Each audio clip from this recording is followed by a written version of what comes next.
اکثر ہماری ساری توجہ اس بات پر ہوتی ہے کہ پلیٹ میں کیا ہے، لیکن اس بات پر بہت کم سوچا جاتا ہے کہ کھانا ختم ہونے کے فوراً بعد کیا کرنا چاہیے، کیونکہ جو کچھ کھانے کے بعد ہوتا ہے نا، وہ بھی اتنا ہی اہم ہے جتنا کہ خود کھانا۔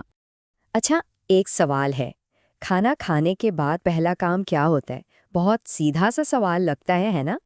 لیکن اس کا جواب شاید ہماری کچھ ایسی عام عادتوں میں چھپا ہے جو بظاہر تو بے ضرر لگتی ہیں، لیکن وہ ہاضمے کو سوچ سے کہیں زیادہ نقصان پہنچا سکتی ہیں اور آگے چل کر صحت کے مسائل کی وجہ بن سکتی ہیں۔ تو آئیے سب سے پہلی اور شاید سب سے عام عادت پر بات کرتے ہیں، یعنی کشش ثقل اور ہمارے معدے کا تعلق اور سیدھا رہنا کیوں ضروری ہے۔ اکثر لوگوں کی عادت ہوتی ہے کہ پیٹ بھر کر کھانا کھایا اور بس آرام کرنے کے لیے فوراً لیٹ گئے یا سو گئے۔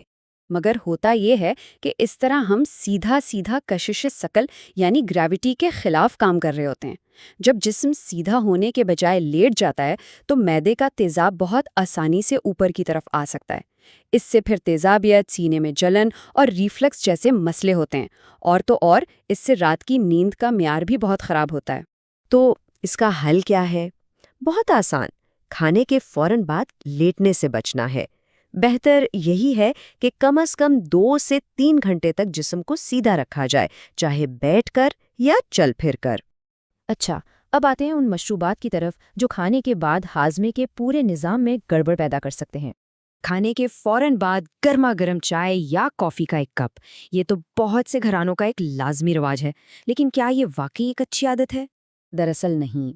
مسئلہ یہ ہے کہ چائے اور کافی دونوں ہی معدے میں تیزاب کی پیداوار کو بڑھا دیتے ہیں، جس سے ریفلیکس کی شکایت اور بھی بگڑ سکتی ہے۔ اور ایک اور اہم بات، یہ جسم میں آئرن کو جذب کرنے کی صلاحیت کو بھی بری طرح متاثر کرتے ہیں۔ تو پھر کیا کیا جائے؟ بہت ہی آسان حل ہے۔ کھانے کے بعد چائے یا کافی پینے کے لیے کم از کم 60 منٹ یعنی 1 گھنٹے کا وقفہ دیں۔ اسی طرح ایک اور عام غلطی ہے کھانے کے فوراً بعد بہت سارا پانی پی لینا۔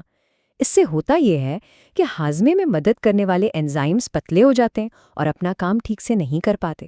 بہتر طریقہ یہ ہے کہ کھانوں کے درمیان پانی پیا جائے، اور اگر کھانے کے ساتھ ضرورت ہو بھی تو بس چھوٹے چھوٹے گھونٹ لیے جائیں۔ اگلا موضوع ہے خون کا بہاؤ اور ہمارا جسم۔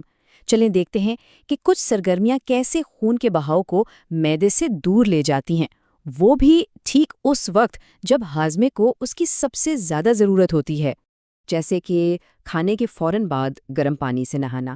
یہ سننے میں شاید تھوڑا عجیب لگے، لیکن جب ہم گرم پانی سے نہاتے ہیں تو خون کا بہاؤ جلد کی سطح کی طرف بڑھ جاتا ہے اور معدے سے دور ہو جاتا ہے۔